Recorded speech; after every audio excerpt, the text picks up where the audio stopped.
Hello, welcome everybody. Welcome back to another WPAMA. This is a weekly series hosted by WP Buffs. I'm your host. My name is Allie Nimmons. In case you don't know, every week we pick a cool topic and we collect your questions about it. And then we sit down on a Wednesday with a really cool person and we answer those questions live together. If you're just tuning in and you have any questions about today's topic, please leave them in the chat here on YouTube. And if we have time after the pre-submitted questions, we will get to those. We do also do a random giveaway at the end of every episode. So this week we're giving away another item, another free item out of the WP Buff store. So please make sure you stay until the end to see if you've won.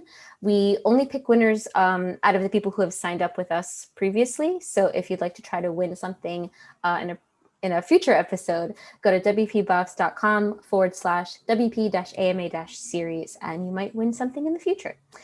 This episode is going to be available to watch here on YouTube pretty much forever. And if you miss any portion, you can always go back, rewind, whatever.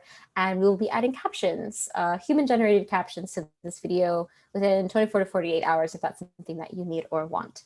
So with all of that out of the way, this week, we are talking about a topic very, very close to my heart, community in the WordPress space. And we are talking to my friend, Angela Jin. Hi, Angela. Hello. Hi. Thank you so much for having me. Absolutely. I'm so glad that you're here. Take a few minutes and tell everyone here a little bit about who you are and what you do. Sure. So I am Angela, and I am a community organizer for the WordPress open source project, and I'm sponsored by Automattic. So I am a community deputy on the community team. So before 2020, I spent a lot of time working with meetups and WordCamps and all in-person events. And I've been an organizer for WordCamp Seattle and WordCamp US. This past year, definitely mentoring events and communities around the world as well, but more for online events, of course.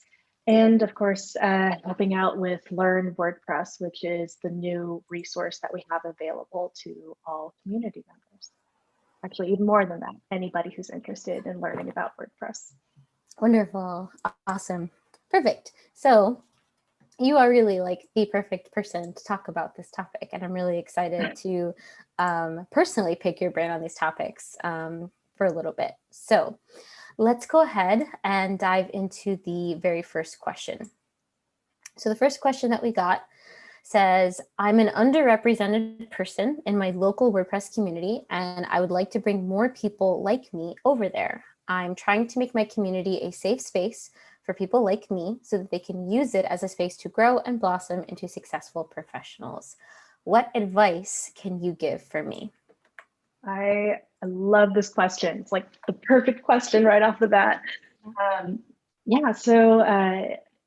This is something that is so near and dear to my heart. And it sounds like there's three pieces to this question. How do I bring people in? How do I create a safe space?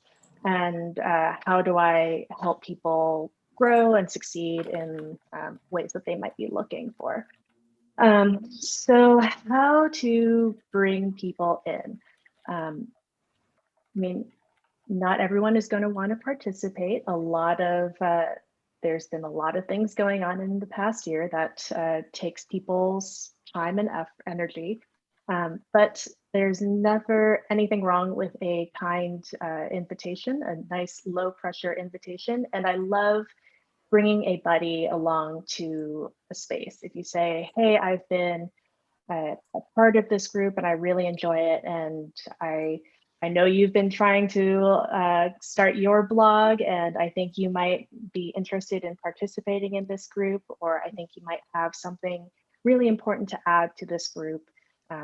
Do you want to join me? That's a really wonderful way to just invite someone in a nice, kind way. Creating a safe space for the WordPress community. We have, for all meetups, we have our 5 good faith rules, and for all of our events, we have a code of conduct. And some of those key, some key things that apply to creating a safe space involve making sure that our events are open and welcome to everyone who wishes to join. And we work to foster a accepting environment that's free of racism, sexism, bigotry, all of those things. And I think creating a safe space depends on everybody, right? If we see something that we think is preventing us from having a safe space, we should say something. We should do something about it. I am a big fan of calling people in as opposed to calling people out. By which I mean, you know, if somebody says something that they shouldn't be saying, let's help them understand why that doesn't align with our values, why it doesn't create a safe space, and why it might actually hurt us having a safe space and helping that person understand. Mm-hmm. And as for the last part was how to help grow, um, how to help people be successful in our space. Mm-hmm. If you are comfortable with it, and if you are someone underrepresented in tech, um, try a leadership role, such as organizing or speaking if you have the bandwidth for it. I know that for me, seeing myself represented in a group, especially in leadership, makes me feel more welcome, and it's a really powerful way of showing everyone that you belong here. I'm also going to do a plug for the diverse speaker training group. That's a wonderful way of helping people who are interested in speaking, specifically people who are underrepresented in tech. It's a very hands-on workshop to help people go through the steps of becoming a speaker in WordPress events. So everything from creating a bio, finding a topic, some tips for improving public speaking, and giving lots of opportunities to practice. It's a really wonderful workshop for anybody who is interested in checking that out. I could go on and on here. No, I love everything that you just said, and I definitely second the diverse speaker training workshop. I'll put a link to that in the description of the video, so people can find that and discover that. That is actually, I feel like, a really great example of an underrepresented person in the community creating a safe space to try to bring other people in to promote their own growth and success. It's a wonderful way that Joe Binder has built that.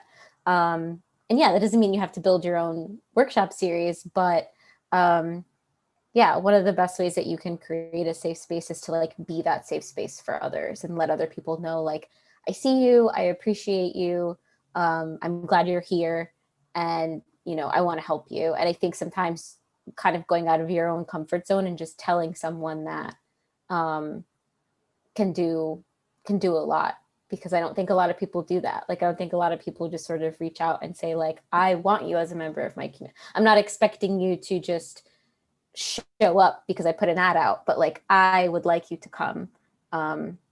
Yeah, just creating that pathway for people who might have that. One of the things I learned in those workshops is how much self-doubt people have, and imposter syndrome and all of that sort of stuff, which prevents them from moving forward. So yeah, everything you just said, I think, can help break down those barriers for people and make them feel better about stepping into a space that they might not know too much about.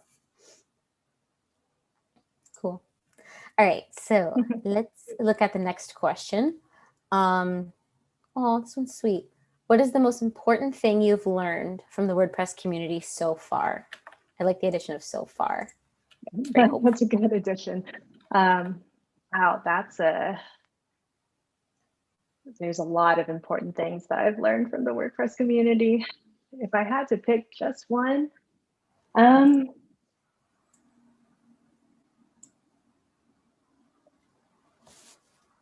going to say one of the something that I had to learn early on and has really stuck with me and helped me grow as a community organizer is how to really listen. And that might seem really simple because you're like, hey, I'll just listen to you, right? Like, why aren't you listening? But listening is more than just hearing somebody talk. Listening is um, really paying attention to somebody and honoring them with your time, your energy, and it is so important for helping people feel seen and heard, which what is most important in any community are the people. Um, and as a community organizer, what I want is to help people feel like they belong here. And listening is one of the most important tools to helping to make that happen. Understanding um, where people are experiencing joy, where they are struggling, um, where they are blocked, and uh, helping them to find where they belong is really depends on my ability to listen to people. I love that. Yeah, that is a really good thing to focus on, because I feel like a lot of the WordPress community, I mean, it's based on the technology, right, of building websites for people or building things for people, maybe selling those products or services. And so I feel like there's an impetus in our community on being right a lot, because a lot of our jobs depend on writing the code the right way, or, building the site the right way, or finding the right plugin, or, making all of these right decisions. And sometimes it's tough to really listen and open yourself up to maybe the potentiality of not being right about something, or not having the information that you need about something. And that's a trend that I think I've seen as I've focused and zeroed in on community in this community. Like, what does that mean? How does it work? Yeah, this kind of developer born desire to be right. And it's really refreshing to see people acknowledge that and overcome it and stuff like that. Yeah. And yeah, listening is something definitely that I work on, and I'm trying to work on. I think it's a really good lesson to learn.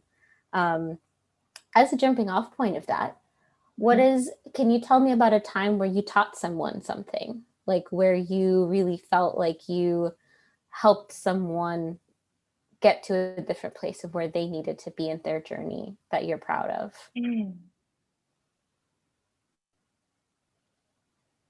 Yeah, I think that's one of the most rewarding things of being a community organizer and working in the WordPress community, because we, I think we are so generous in sharing um, a lot of our joy and struggles.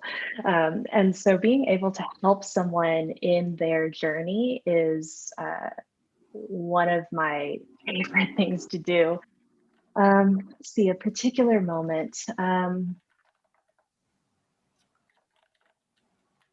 In the past, I've done a fair amount of mentoring for WordCamp organizers. And one of the most challenging things in WordCamp leadership is when there is a transition of organizers. And for all the reasons that any transition is hard, right? The previous organizer has already invested a lot of effort, and they want to see the success of the community continue. And they have a very clear idea of what made it successful. And then simultaneously, you have new organizers coming in who, have lots of new ideas and are ready to go, and they want to make it even bigger and better than ever before. And so you can see where some of those feelings, while totally right on both sides, could clash. So one of my, actually this has happened in multiple communities. Something that I really love doing is working with those organizers to see that they are all working towards the same thing. And they can do this together because at the end of the day, they want what's best for the community, and helping each other compromise, be willing to try new things, be willing to ask questions to see where things could be better or could go wrong, based on history. Helping people feel really aligned in what they're trying to do is one of my favorite things. And it's a surprisingly big way to unblock a team. Yeah, and I can speak to that for sure.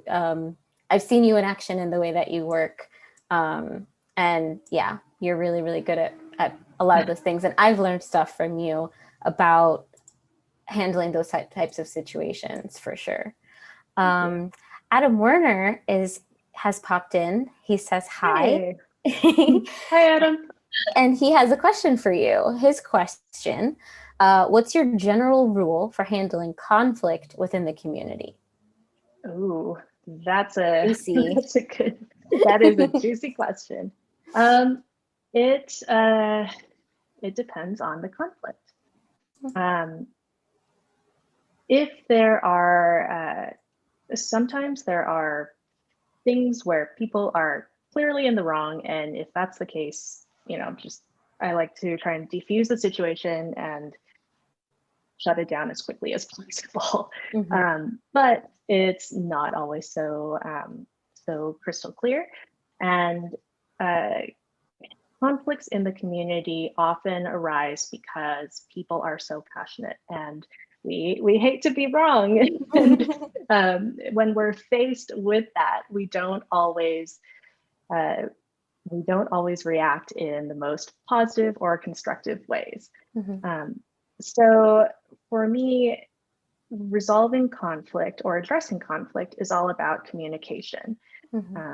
How do we bridge our differences? How do we help people understand why we hold on to this one thing so hard? Why does it matter so much to us? And we're fighting tooth and nail for it and disagreeing with everybody around us. Lots of communication and being able to bridge our differences that way is one of my favorite ways to address conflict. And I'll also add that when I started in my community organizer journey, I was very afraid of conflict because angry people scare me. I don't want to be the subject of anybody's anger. But I've learned that it's important to have our differences, and being able to express those in productive ways actually makes us much stronger than we were before. So while conflict is a scary thing, disagreement is not something that we should shy away from. We should invite people to share where they disagree with us, because it adds to our perspective and helps us have a stronger view of what it is that we're doing. I love that. I totally agree. One of the things that I've learned recently, or maybe not learned, but kind of come to realize, is that a lot of, like you were saying, that people get very passionate, and that's where situations arise. And one of the things I've learned recently is that anger is typically a byproduct of fear. Yeah. And so it's this thing of, I'm passionate and I'm fearful that what I'm passionate about is being like threatened in some way. And then that makes me angry. And I think when I realized that it's fear at the root of it, if you can figure out what they're afraid of and address that portion of things, or maybe share with them, okay, well, you're angry about this and you're angry about this, but in reality, you're fearful of this. And this person is not actually like attacking the thing that's making you fearful. So like, but that's exactly what you said, where the communication comes in, because if we can't get to the root of what the fear is, then, we're just kind of yelling at each other and not understanding, Yeah.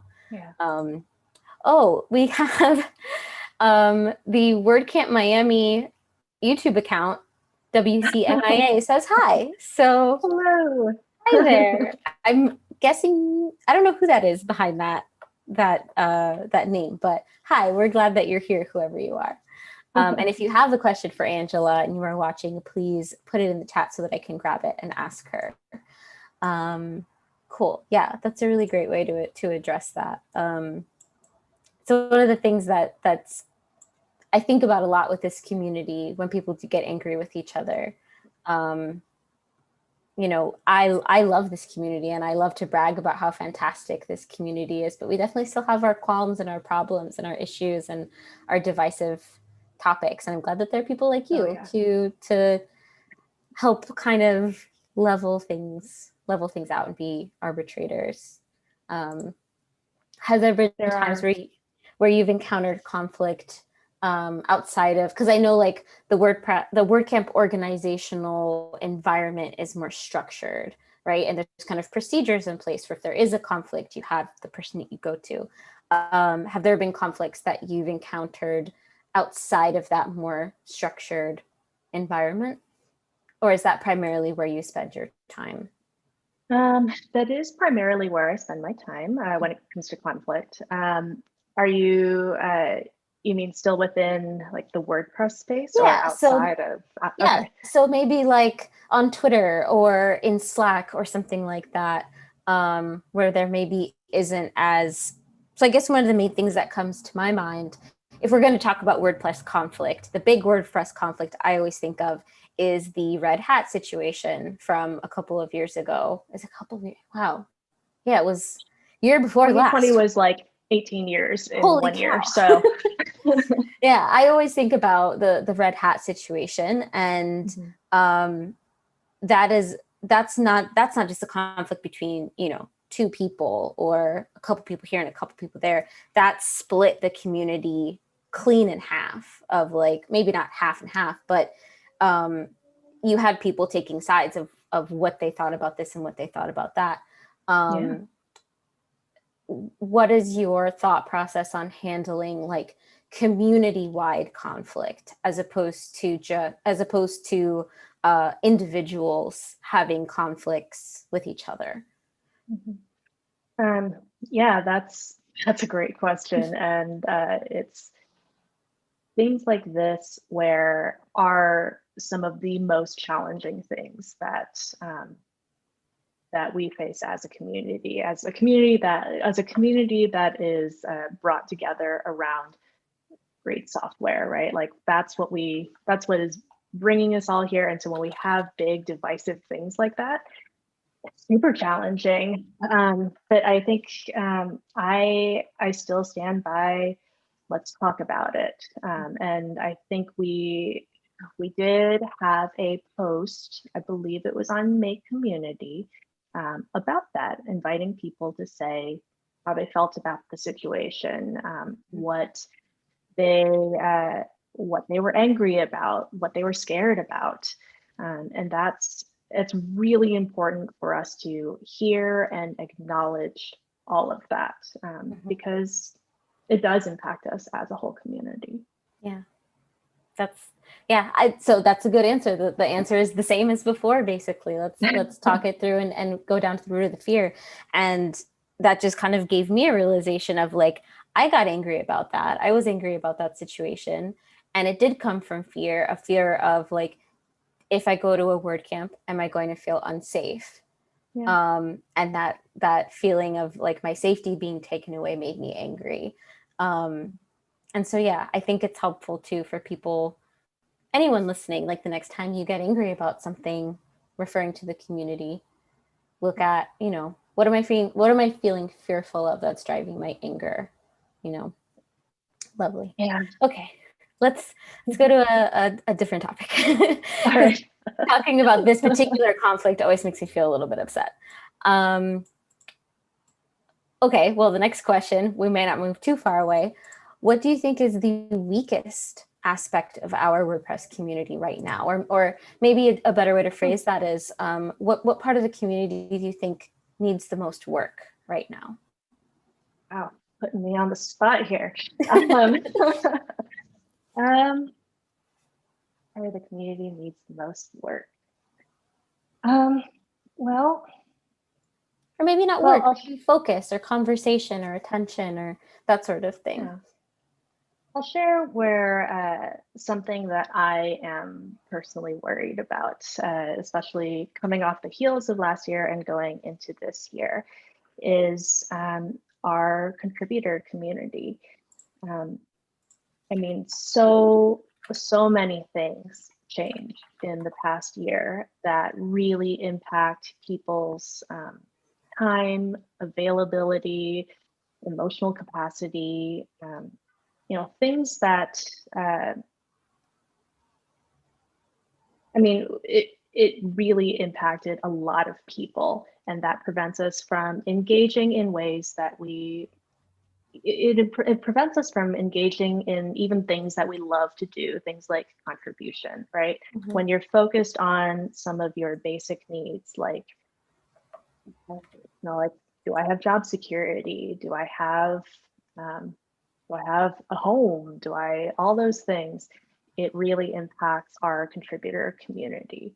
Mm-hmm. So I'm something that one of my focuses for this year is to really listen to our existing contributors, see how I can help, and acknowledge the fact that sometimes people can't. And so what can I do, and hopefully what can we all do to help those people if they are still interested in contributing in our space? And Mm-hmm. what can we do to make room for them? How can we help them level up their skills in our space? Those are some of the things that I'm worried about this year.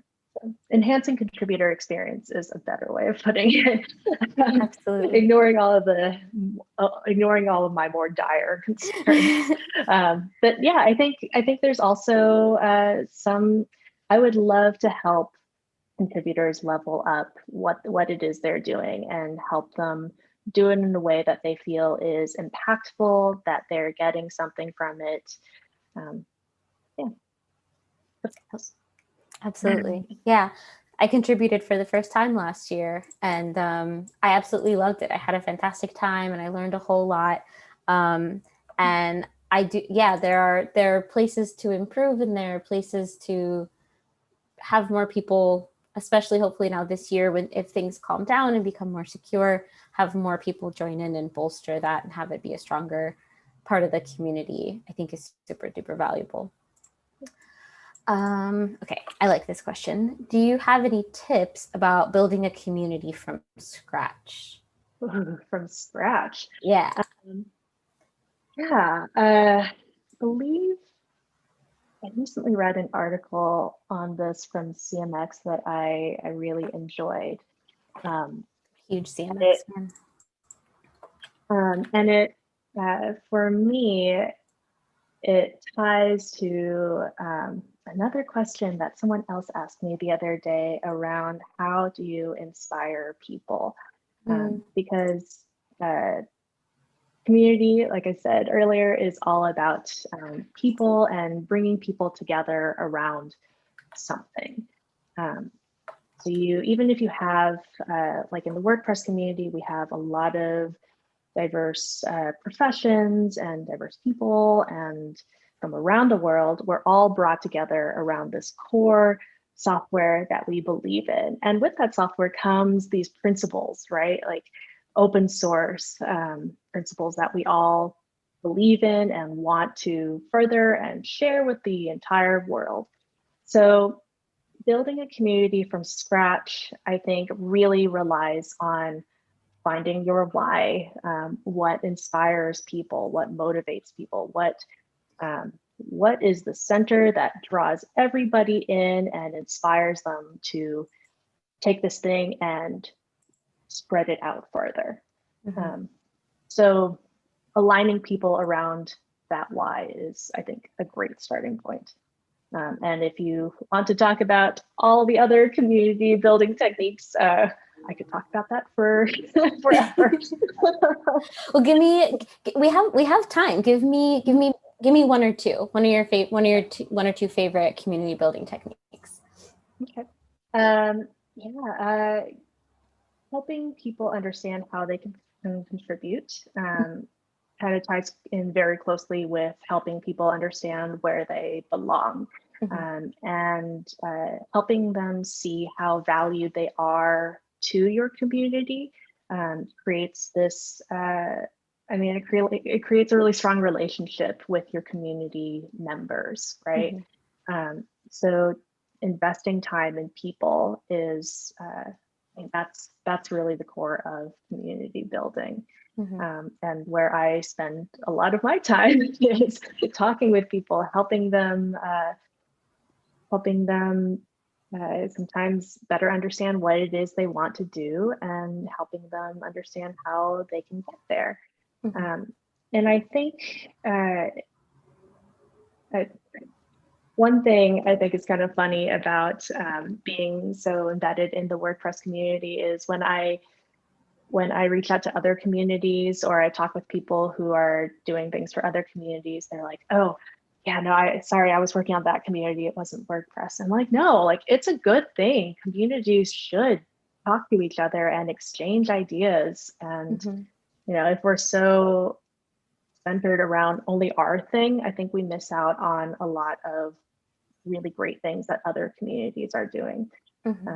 So being open-minded, sharing ideas. I really adhere to my open source principles, I guess. Absolutely. No, that's great advice. And you mentioned CMX a little bit earlier. I'm a huge fan of the Masters of Community podcast, which is hosted by David Spinks.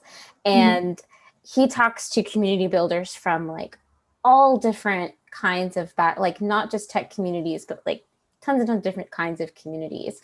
And it's so interesting to kind of remove yourself from that kind of bubble and those kind of like preconceived, like I have a lot of preconceived notions and thoughts and feelings about WordPress and the people that make up this community. So it's nice sometimes, I feel like, to be able to step out of that and look at the concepts and the ideas and the strategies from a more objective point of view. Sure. Because a lot of times I'm just sort of like, well, it's the WordPress community. These are all my friends, and we should all just be able to hang out and get along. And that's a great notion, but it's not always realistic. Like sometimes you kind of have to take a step back and observe. So I really like the concept of like learning from other communities and sharing thoughts and ideas from other communities as well. Yeah. It's a great podcast, by the way. It's such a good podcast. Anybody else listening, I will link to it in the description. And if you are interested in community building at all, yeah, it's a very inspirational and really fun, relaxed podcast to listen to. Okay, question number 5. We kind of talked about this a little bit. How would somebody get started contributing to WordPress in the community arena? Do you have to have event organization experience? No. Anybody can contribute. It sounds like when in this question, when they say the community arena, we're talking about the community team. Is that probably, yeah? Okay. Zooming out on that, when we talk about the WordPress community, it's basically anybody who uses WordPress, even if they don't know about all of the people in that Making WordPress Slack channel who are actively building and contributing to WordPress in different ways. And within that, there's also a community team that focuses on creating all these wonderful events for all these wonderful WordPress events for the broader community. It's funny, I think of my role more as creating more organizers and leaders in the space before anything else. Yeah, so you do not have to have any organizing experience. Really, all we're looking for is an interest in helping to grow your local WordPress community. there are some guidelines around following GPL and the trademark. But aside from that, if you want to start a meetup, all you have to do is apply to do so.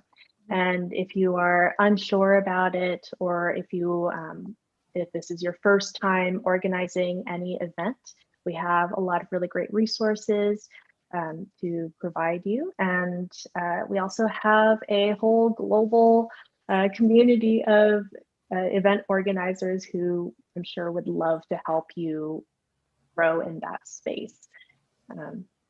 Yeah. We have a couple more. Can we include the link for organizing a meetup in the resources later? For sure. Link to organizing a meetup. Perfect. We have a couple more people sounding off in the chat. Cami is here. She sends a little wave emoji. Cami's hopped in a couple of these. Thank you for supporting us, Cami. Adam Warner says, quote, aligning people around the why. I love that. I also love that.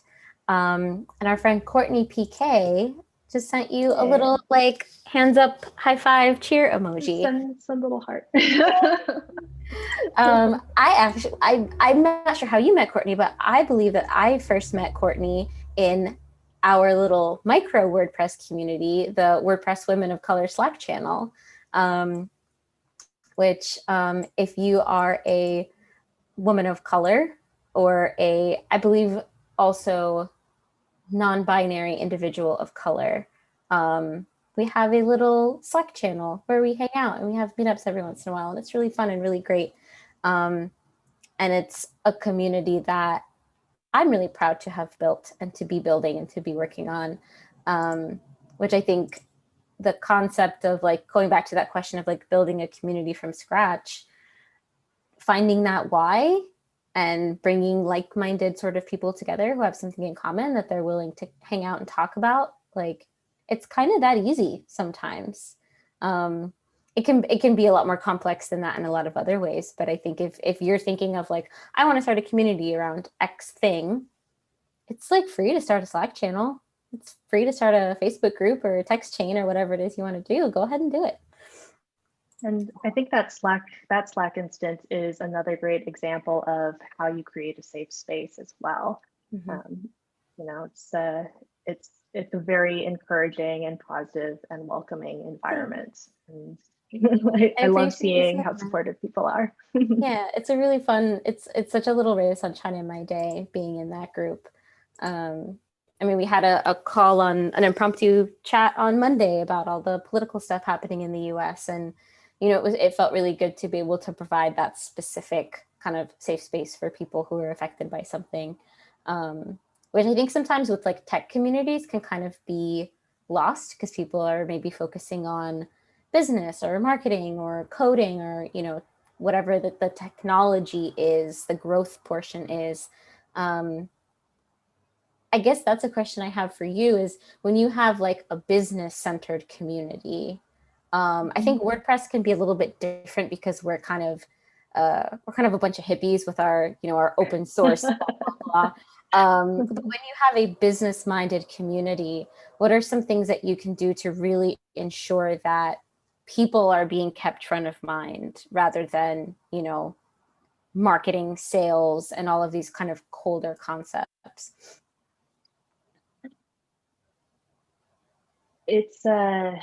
I used to volunteer in some more business-oriented circles, mm-hmm. And so I'm drawing from my experience there. I think a lot of the same principles apply, though. Like if you are building a community, no matter what you're building it on or around, if you don't have the people there, you don't have the community, mm-hmm.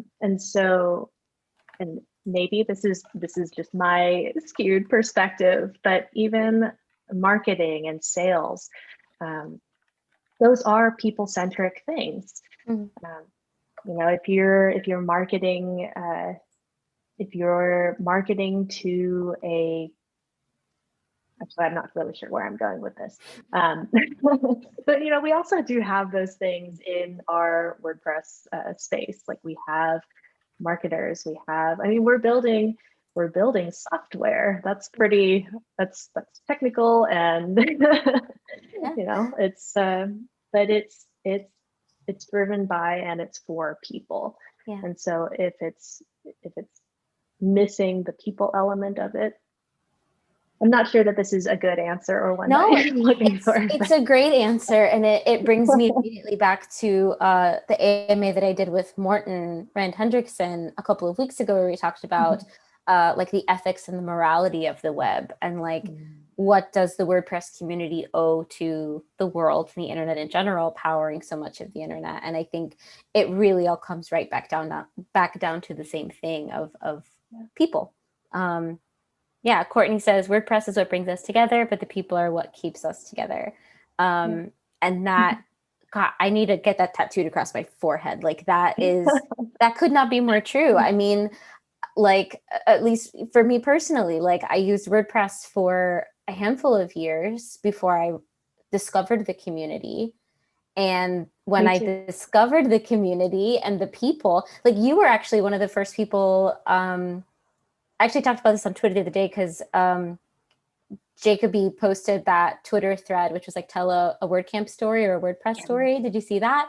And I was reading through it. It's so good. Blew up of people telling stories about people in the community. And he didn't say, tell me a story about a WordPress person, but every single story had to do with a particular interaction that somebody had with another person. And I told the story of the first time that I met Adam Warner, and we were in line to get registration, and he just turned around and shook my hand, and like that started this conversation that like launched me on this track. And that same morning, I remember meeting you for the first time, and we talked about Automattic. And at the time, I was like, I really want to work at Automattic one day, and you gave me some advice on like how to apply. And like I will always remember those. I met Topher DeRoja for the first time that morning. Like I will always remember these little individual meetings with people that made me feel like I have to get my butt to another WordCamp. I have to get online and maintain contact with these people. I have to do this. So yeah, WordPress brought me into the circle, but it was like all the people that I met who told me like I have to make my career and my life here for sure. And yeah, I love that. Yeah, it's difficult, I think, sometimes when you're building a community of like, how do I capture that feeling? How do I capture that magic and that lightning? And I think it's bringing those people in and just kind of allowing the magic to happen on its own. Oh, Ebony is here. Ebony helped me. Well, I shouldn't say it like that. Ebony and I kind of co-run the WordPress Women in Slack channel. I help her and she helps me. And she says, so glad that you helped build up WPWOC. I'm happy you're a part of it, Angela. We are definitely getting stronger. Yay. Yeah, it's really satisfying. Alrighty. So we have one more question. And yeah, if anyone here has questions for Angela about WordPress community, please put them in the chat because we have time for probably a couple more questions. We danced around this a little bit. How did you find the WordPress community? Why did you decide that that was what you wanted to do? So we want to hear your story of how you got sucked in like I did. I'm going to admit something here. I've been working on a HeroPress essay, and it's like writing my resume. It's really hard to write about myself. But the reason I say that is because in working on that, I realized there are so many paths in my life that led to WordPress. I think it really started with trying to find my place of where I belong. And growing up as a first generation, my parents are Chinese and immigrated over just before I was born. And so growing up, I was always very aware of where I fit in and where I didn't. And to help address that, I volunteered a ton. And I at some point, I really realized that doing community building work has a really profound impact on helping people feel like they belong and feel like they could do something for good. That something that had a big impact that was bigger than them. And around that time, I was working in I was on a really wonderful team in a corporate job in an industry that I wasn't sure I had a future in.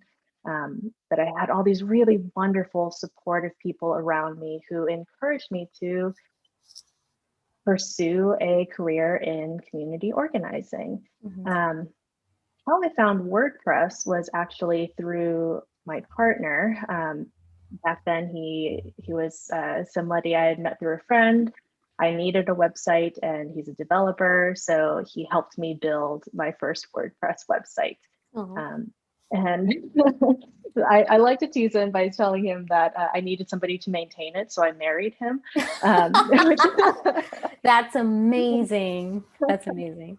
but yeah, he helped me build my first WordPress website. And because he is very supportive, he knew about this community and suggested that I look at community organizing opportunities within WordPress. And that's how I kind of found my way there. But I think there's a broader life story there that really drives why I feel this work so important and valuable.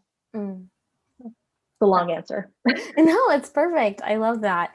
And like I've heard so many fun stories about how people have discovered, like people come from all sorts of backgrounds for all sorts of reasons. Like we have people in the WordPress community who were actors and concert musicians and like all sorts of things on kind of the other side of the spectrum from technology of like art and music and stuff like that.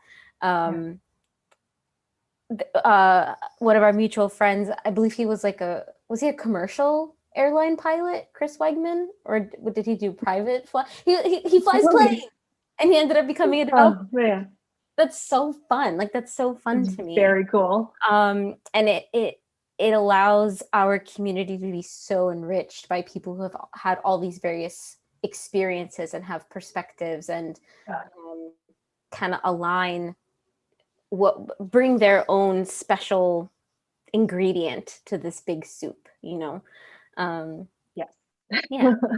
It's really, I love learning about like people's pasts and especially like people's hidden talents and things that they know how to do. Like WordCamp US a couple years ago, Michelle Butcher Jones needed makeup to make it look like she had a black eye. And I was like, I'm actually kind of trained in theatrical makeup, so I can do that for you.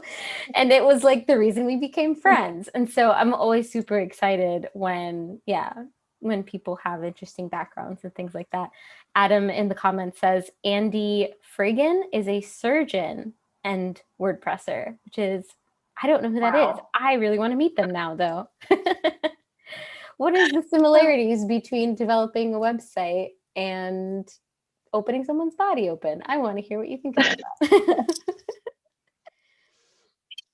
Alrighty. Well, we are out of questions. So if no one else has any questions to throw into the comments, I will go ahead and wrap us up.